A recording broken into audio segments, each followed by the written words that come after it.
جايه اقولك ما تثقيش في اي راجل ابسولوتلي، وجايه اقولك طبيعي هيبص لغيرك، اما اللي مش طبيعي يا خايبه يا نايبه يا هطله ان يبص لغيرك وانت جنبه.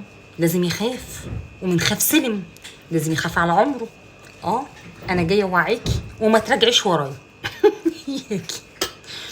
يبص حق ان كل الرجاله عليها زي 3/4، ما انا اسفه في ربع محترم، ولكن يبص ويتفرج ونظام بقى النظره الاولى ليه والتانيه عليه والكلام اللي بيقعدوا يضحكوا علينا بيه ده، كبر دماغي.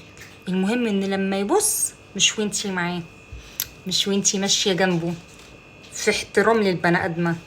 انا مش اباجوره، انا مش اباجوره، انا مش طرطوره.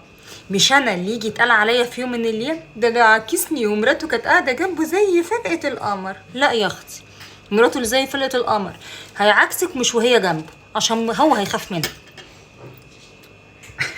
انا ممكن يتربي عليا اليومين الطلاق في الفيديو ده، بس مكمله برضه عشان تعرفوا ان انا بضحي وبجيلكم بمعلومات ممكن تضيع حياتي هدر. تعالي بقى اقولك ان انا هتعشى ايه في الفيديو القمر ده. انا هاكل عسل، جايب العسل مش قايله. المهم ما تراجعيش ايه ورايا، عايز يبص براحته مش قدامي من ورايا. كفايه كده. عشان يميلي الطلاق بالليل حرام. يلا باي، اشوفكم بقى على خير في فيديو جديد.